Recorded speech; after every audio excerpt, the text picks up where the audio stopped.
Hello friends, welcome back to my channel. तो भाई आज की वीडियो में हम देखने वाले हैं हमारा अकाउंट्स का पार्ट 2 वीडियो, जिसमें कि हम बात करेंगे कंसाइनमेंट के ऊपर। तो हमारा पिछला पार्ट कंसाइनमेंट के बेसिक्स के ऊपर था, ठीक है।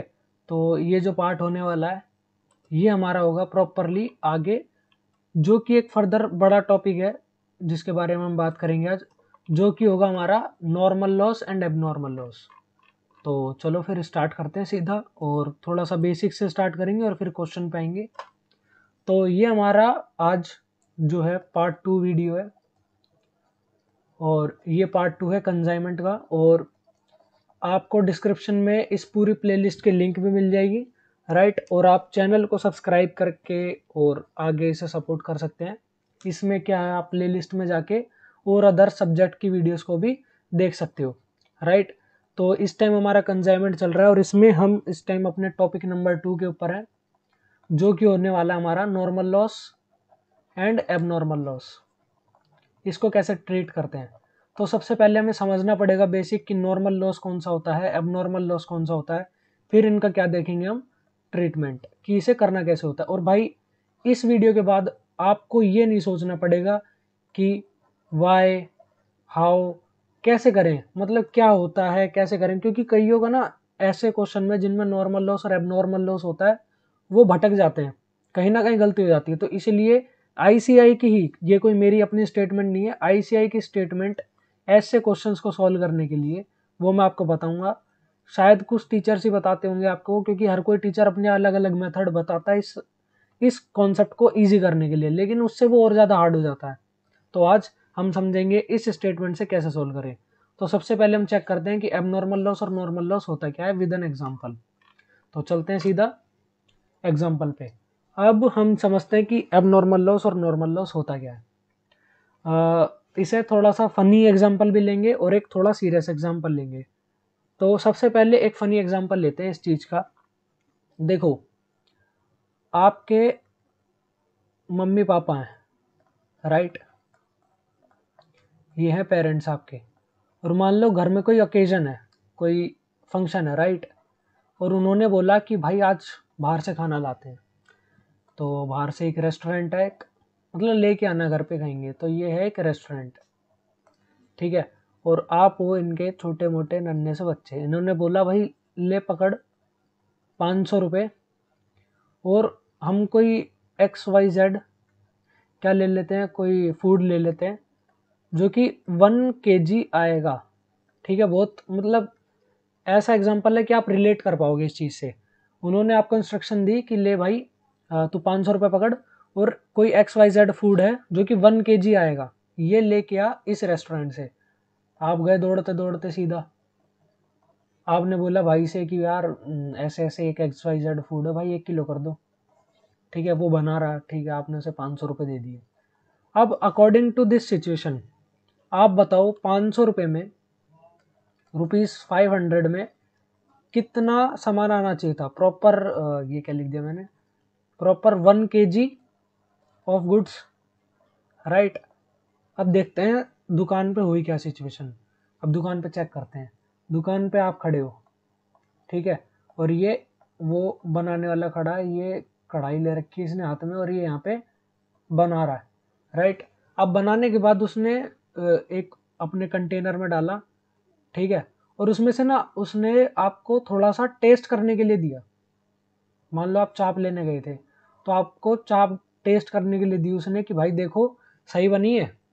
ये एक एग्जांपल है, इससे ज़्यादा भी सीरियस मत लेना कि यार इसमें ऐसा क्यों नहीं करा, ऐसा क्यों नहीं करा। इससे जस्ट टॉपिक को समझो। आपने वो खा ली, आपने बोला भाई एकदम ओके है, ठीक है, बिल्कुल परफेक्ट। उसने ये 1 kg बनाई थी, उसने टेस्ट कराई, मान लो टेस्ट कराया हुआ था एक तरीके से 50 ग्राम। जस्ट एन एग्जाम्पल भाई, सीरियस मत होना, इमोशंस को मत लाओ बीच में, कॉन्सेप्ट पे ध्यान दो। उसने 1 kg बनाई थी, 50 ग्राम उसने टेस्ट करने के लिए दे दी। अब ये घर लेके गया, तो अब देखो पेरेंट्स ने बोला कि भाई ले आया सामान, तो अब तुमने बोला हाँ ले आया। अब एक्चुअल में देखा जाए तो तुम कितने ग्राम लेके आए हो, 950 ग्राम, जबकि बोला कितना था, 1 किलो, राइट। घर से बोला था 1 किलो लेके आना, तुम लेके आए 950 ग्राम। अब क्या तुम इस चीज से, ये जो 50 ग्राम का तुम्हारा एक तरीके से लॉस हुआ है, क्या तुम इसके लिए इससे लड़ सकते हो?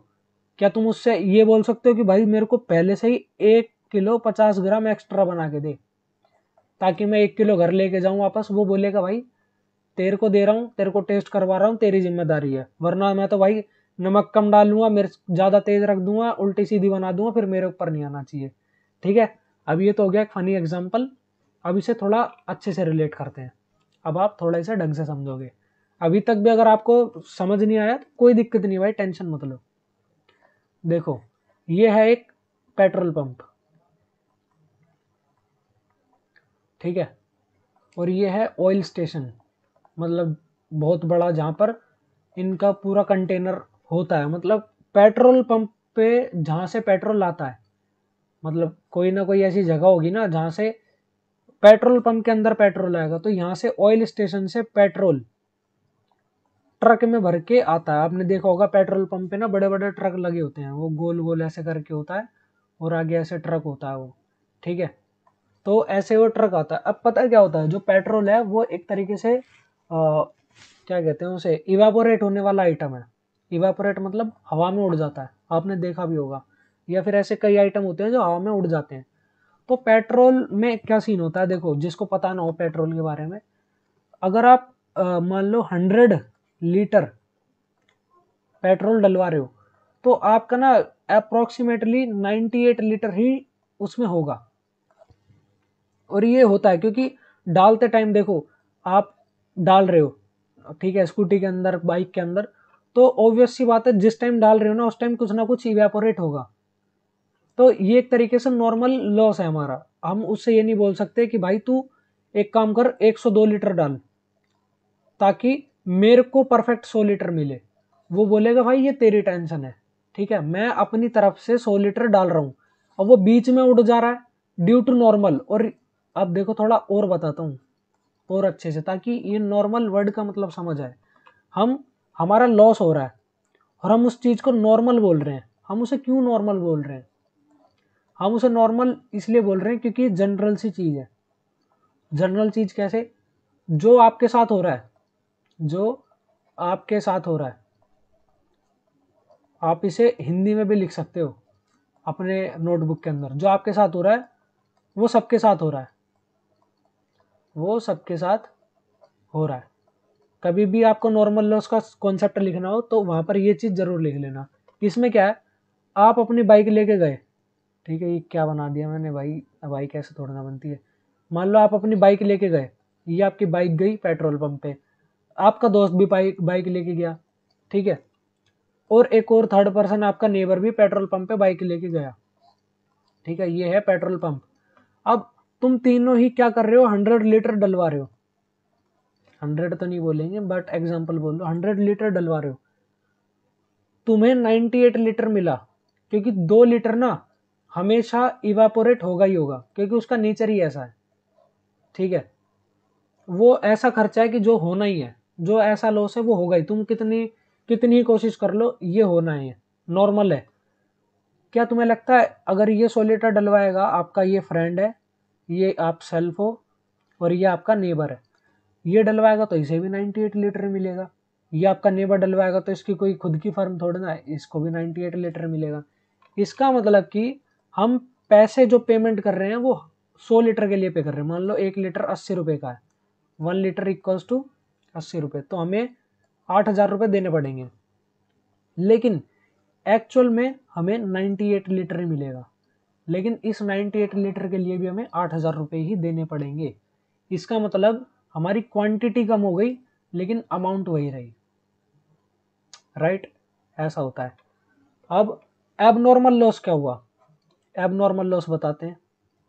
नॉर्मल लॉस आपको समझ आ गया होगा, मतलब जो आपके साथ हो रहा है वो सबके साथ होता है। इस चीज को आप हाईलाइट कर लो, राइट, ताकि आपको ये आगे हेल्प करेगा।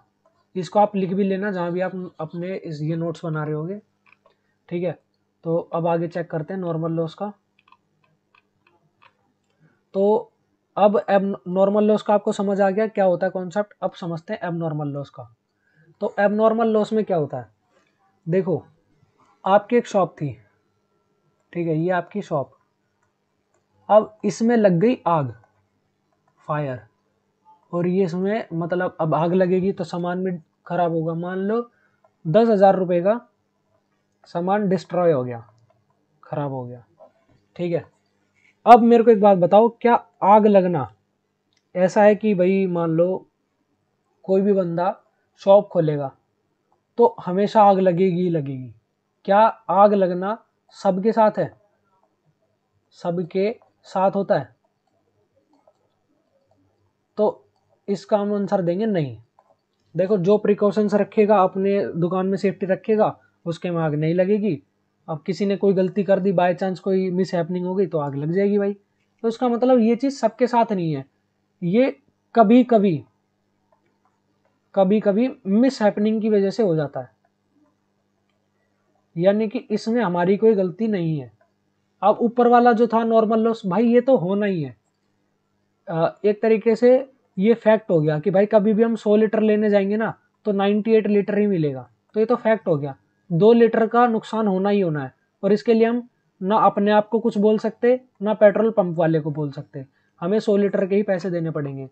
लेकिन अब आप खुद सोचो ये बात, मैं क्या करा कि एक एग्जांपल लेता हूँ आपके रियल लाइफ से रिलेटेड।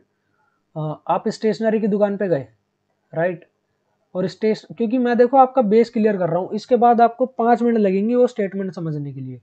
आप स्टेशनरी की दुकान पे गए, आपने बोला भाई एक ना पेन दे दो, मेरे को सीए का एग्ज़ाम लिखने जाना है, सीए एग्ज़ाम, और थोड़ा बढ़िया सा देना ताकि मतलब फ्लोलेस चले, मज़ा आ जाए। तो भाई उसने बोला ठीक है, और उसने एक महंगा सा पैकेट पकड़ाया, ठीक है, इसके अंदर पेन था, और ये दिया उसने 100 रुपये का, ठीक है, और आपने 5 पेन ले लिए, भाई एक तरीके से प्रोविज़न बना के चलो ताकि ख़राब ना हो जाए। तो ऐसे करके आपने 5 पेन ले लिए, ठीक।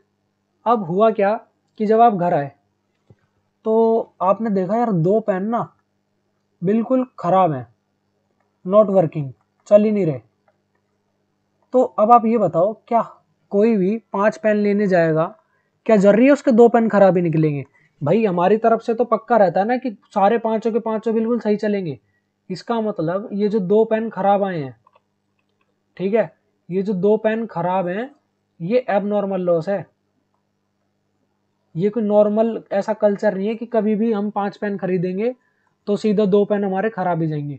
तो इसका मतलब ये एबनॉर्मल लॉस है, और इसका खर्चा उस सामने वाले शॉपकीपर को झेलना पड़ेगा, राइट। और हम उसे वापस फेंक के मार देंगे, और हम सिर्फ अब तुम एक सिंपल सी बात बताओ, इतना तो भाई आप पैसों के मामले में तेज हुई, आप उसे कितने पेनों के पैसे दोगे? एक पेन 100 रुपये का है, 2 पेन आपके मान लो खराब हुए पड़े हैं, क्या आप उसे 500 रुपये दोगे? बताओ। आप उसे सिर्फ 300 रुपये दोगे, और उससे बोलोगे भाई तेरे को पेन का डब्बे चाहिए, तेरे मुंह पे फेंक के मारूंगा। भाई मेरे लिए तो 3 पेन ही सही है ना, जो मेरे लिए नॉर्मल चीजें होंगी, बिल्कुल बढ़िया चीज, हम वही तो लेंगे। अब क्या तुम ऊपर वाले केस में बोल सकते हो? तुम गए पेट्रोल पंप पे भरवाने, ठीक है, तुमने बोला भाई 100 लीटर भर दो, उसने 100 लीटर की जगह तुमने जब चेक करा तो 98 लीटर ही भरा, तुम उससे बोल रहे हो भाई 2 लीटर के पैसे दे मेरे को, क्या ऐसा बोल सकते हो? नहीं, क्योंकि वो 2 लीटर तो भाई उड़ना ही है, तुम्हारे साथ नहीं, वो सबके साथ हो रहा है। तो अब आपको समझ आ गया होगा कि नॉर्मल लॉस और एबनॉर्मल लॉस का सिस्टम क्या है। तो अब चालू करते हैं मेन कंटेंट, जहां से आपकी अंडरस्टैंडिंग बनना शुरू होगी। देखो, let's find out the difference कि करना क्या होता है। ये एक तरीके से चार्ट बना लेना अगर आपके पास टाइम हो तो, बाकी भाई स्क्रीनशॉट ले लो अगर बाद में लिख सकते हो तो। बाकी मैं सजेस्ट करूंगा कि सीधा सीधा चार्ट बनाओ।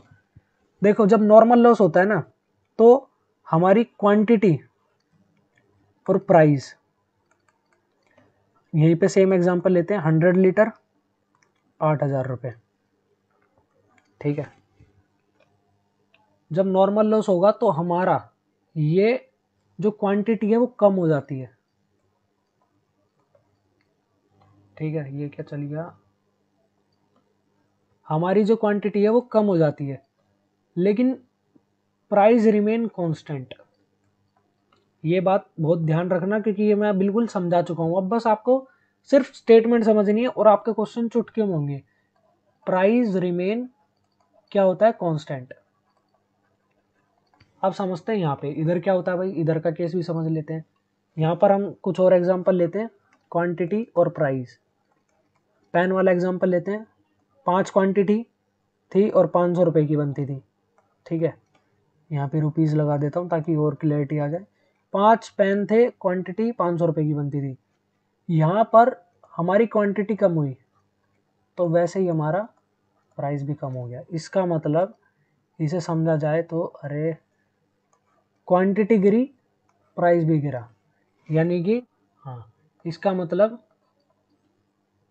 हम यहाँ पर सिंपल लिख लेते हैं, बोथ चेंजेस। ठीक है, आपको बस इतना समझ आना चाहिए बस। अब आप रेडी हो इन क्वेश्चंस को करने के लिए। अब सीधा सीधा मैं एक क्या करूँगा, एक स्टेटमेंट दिखाऊंगा और फिर चलते हैं क्वेश्चन पे, जिससे आपकी प्रॉपर अंडरस्टैंडिंग हो जाएगी। अब चलते हैं आपके मेन पार्ट पे और भाई मेन कंटेंट पे। और अब भाई इस चीज़ को आप नोट जरूर कर लेना क्योंकि इसे भूल सकते हो, ठीक है। इतनी बड़ी भी नहीं है कुछ ये स्टेटमेंट, पर आप इसे भूल सकते हो सकता है। इसमें क्या करोगे, यहाँ पर लिखोगे क्वांटिटी, यहाँ लिखोगे प्राइस, यहाँ लिखोगे पर्टिकुलर्स, ठीक है। ये हुई स्टेटमेंट। अब इसमें ना, इस स्टेटमेंट को सॉल्व करते टाइम आपको हमेशा दिमाग में एक चीज़ लेके आनी है। मेरे को इंग्लिश में लिख देता हूँ, कितना सामान, थोड़ा ब्लैक में लिख देता हूँ, कितने का पड़ा, ठीक है। हमें हर टाइम ये सोचते हुए चलना है स्टेटमेंट को बनाते टाइम कि हमें हाईलाइट कर देता हूँ, हमें कितना सामान कितने का पड़ा, ठीक है। अब इसी को सॉल्व करते करते हम आगे चलेंगे। देखो, सबसे पहले हमारा यहाँ पर आएगा, क्या चीज़ आएगी, जो उसकी कॉस्ट है, कॉस्ट, क्योंकि हम यहाँ पर इन्वेंट्री की बात करते हैं। देखो यहाँ से ना आपको इन्वेंट्री वैल्यूएशन करना सिखा रहा हूँ, क्योंकि कभी भी नॉर्मल लॉस आता है, एबनॉर्मल लॉस आता है, तो हम क्या करते हैं, उससे इन्वेंट्री कैलकुलेट करना हमें मुश्किल हो जाता है। तो ये इन्वेंट्री कैलकुलेट करने की टेक्निक है।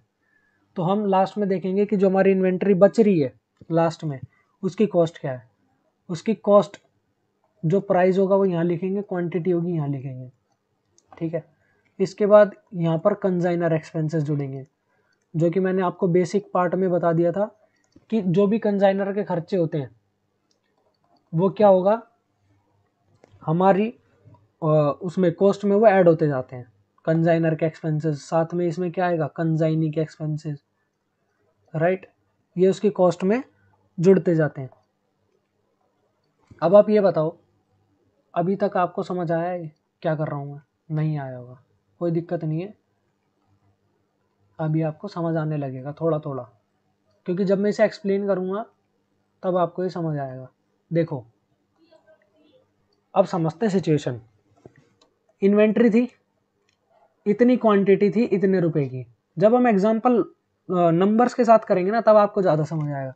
इसमें कंजाइनर ने खर्चे करे, क्या क्वांटिटी चेंज होगी भाई? ट्रांसपोर्टेशन का खर्चा करा, क्वांटिटी तो नहीं रहेगी। लेट से 1000 kg था, ठीक है, और ये था उसका 1 लाख रुपए का। अब आएगा आपको समझ, ठीक है। चलो इसे थोड़ा इस साइड कर लेता हूँ। देखो, अब 1000 kg 1 लाख रुपए का था। अब क्या करा, ट्रांसपोर्टेशन करते टाइम हमारा खर्चा पड़ा एक तरीके से मान लो 10,000 रुपये। तो एक बात बताओ, क्या क्वांटिटी में कोई फ़र्क आएगा? नहीं आएगा। 1,000 kg हमारा सही है, 1,000 kg ही हमने भेजा था, तो 10,000 रुपये जो एक्स्ट्रा हमारे ट्रांसपोर्ट पे लगे वो उसकी कॉस्ट में जुड़ जाएंगे। तो इसलिए यहाँ पर मैं इन सबको जोड़ता जा रहा हूँ। अब देखो, यहाँ पर कंजाइनी ने कुछ लोडिंग फ्रेट चार्जेस करे होंगे, इसको मैं ले लेता हूँ लेट से 5,000 रुपये। तो यहाँ पर मेरा एक तरीके से, अब यहाँ जो स्टेटमेंट बनी ना, ये क्या बनेगी देखना, वो चीज़ जो मैंने आपको शुरुआत में बोली थी वो समझना। 1,000 और यहाँ टोटल बनेगा इसका 1,15,000। अब देखो मैं आपको समझाता हूँ क्या हुआ। शुरू में जब जो सामान हमारे वहाँ पर रखा हुआ था, तो 1000 का सामान हमें 1000 केजी हमें 1,00,000 रुपए का पड़ रहा था। ये वाली लाइन याद करो, मेरे को कितना सामान कितने का पड़ा, राइट। तो मेरे को 1000 केजी 1,00,000 रुपए का पड़ा, इतनी बात समझ आई। इसके बाद 10,000 रुपए का ट्रांसपोर्ट का खर्चा करा, 5,000 रुपए का कंसाइनी ने करा। तो अब 1000 केजी जो हमने भेजा था वही, अब वो 1,15,000 रुपए का पड़ रहा है, कॉस्ट बढ़ गई, राइट। इसके बाद आते हैं आगे, इंपॉर्टेंट पॉइंट, एबनॉर्मल लॉस। समझना बात को। अब बताओ क्या करूंगा, क्या एबनॉर्मल लॉस जो होता है उससे मेरी क्वांटिटी कम होती है? ऑब्वियसली क्वांटिटी कम होती है। क्या एबनॉर्मल लॉस जो होता है क्या उससे मेरा प्राइस कम होता है? तो आओ चेक करो, यहाँ पे प्राइस कम होता है। और ये हमने बात समझ ली यहाँ पे, क्योंकि अगर हम जो चीज़ मेरे साथ होनी नहीं चाहिए थी वो चीज़ जर्नली होती नहीं है किसी के साथ, तो पक्की बात है उस चीज़ के मैं पैसे नहीं दूंगा।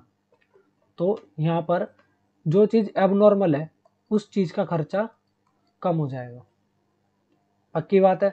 तो अब इसका भी एक एग्जांपल लेते हैं, इसमें कोई अमाउंट फीड करते हैं इसी के अंदर एग्जांपल में। तो हमने यहाँ पर एक अमाउंट फीड करी कि लेट से 50 केजी एबनॉर्मल लॉस हो गया, जो कि था एक तरीके से, क्योंकि ये जो एबनॉर्मल लॉस है ना ये आप अलग से कैलकुलेट करोगे, ये अलग से कैलकुलेशन होगी। ये जो आपका आज का टॉपिक चल रहा है ये इन्वेंट्री वैल्यूएशन का है, in case of normal loss and abnormal loss, right. तो 50 केजी क्वांटिटी हो गया, और इस 50 केजी का एबनॉर्मल लॉस जो हमने कैलकुलेट करा था वो आ गया, लेट से कितना आ गया वो बताओ, एक एग्जांपल ले लेते हैं, 5,000, ठीक है। तो अब हमारी जो एक्चुअल अमाउंट यहाँ पर आ जाएगी वो आ जाएगी 950, और यहाँ पर 1,10,000। अब दोबारा इस स्टेटमेंट को समझो, बताओ इसे, 950 किलो हमें 1,10,000 रुपए के पड़ेंगे, ठीक है। पक्की बात समझ आ गई। अब इसके बाद यहाँ पर लिखेंगे नॉर्मल लॉस। अब आती है मेन कहानी कि आपको कॉन्सेप्ट समझ कितना आया। तो चलो भाई देखते हैं कितना आपको समझ आया ये चीज़।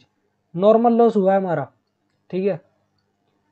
क्या नॉर्मल लॉस में क्वांटिटी कम होगी? लेट से नॉर्मल लॉस भी हमारा 50 केजी का हुआ है, 50 केजी ऐसा था जो हर कोई ऑर्डर करता है तो वो कम होना ही होना है। तो क्या क्वांटिटी कम होगी? यस, क्वांटिटी कम होगी। क्या प्राइस कम होगा? होगा, हाँ जी होगा। नहीं होगा। क्या आप रेस्टोरेंट वाले से बोलते हो कि भाई मेरे को पैसे दे वापसी? नहीं बोलते। इसका मतलब सिर्फ आपको इतनी चीज़ याद रखनी है कि इसमें प्राइस चेंज नहीं होता। इसका मतलब कि 900 केजी आपको 1,10,000 रुपये का पड़ेगा। और अब आप जो इन्वेंट्री वैल्यूएशन लास्ट में करोगे, ठीक है, वो किस तरीके से होगी देखो। लास्ट में जो इन्वेंट्री निकलेगी, जो आपका क्लोजिंग स्टॉक होगा, वो कुछ इस तरीके से निकलेगा, 1,10,000 रुपये डिवाइडेड बाय 900, और हमने इतने तो भेजे थे शुरुआत में, राइट। अब सपोज आपके क्वेश्चन के अकॉर्डिंग लास्ट में तुम्हारे कितने बच रहे हैं? सिर्फ 50 गुड्स। तो आपका डायरेक्टली ये आंसर आ जाएगा। अगर आपको कुछ भी यहाँ पर ऐसा लगता है कि हाँ भाई ये तो थोड़ा टिपिकल बढ़ गया, तो मैंने बहुत सिंपल तरीके से समझाया, आप वीडियो को पीछे करके देख सकते हो। और जस्ट ये कॉन्सेप्ट था inventory valuation, inventory valuation in case of abnormal and normal loss. तो आज की वीडियो सिर्फ इतनी। अगर आपको वीडियो अच्छी लगी तो भाई लाइक ज़रूर करना, चैनल को और सपोर्ट करने के लिए सब्सक्राइब ज़रूर कर देना, क्योंकि इसी से मेरे को मोटिवेशन मिलता है आगे और वीडियोस बनाने के लिए। Thank you, peace out.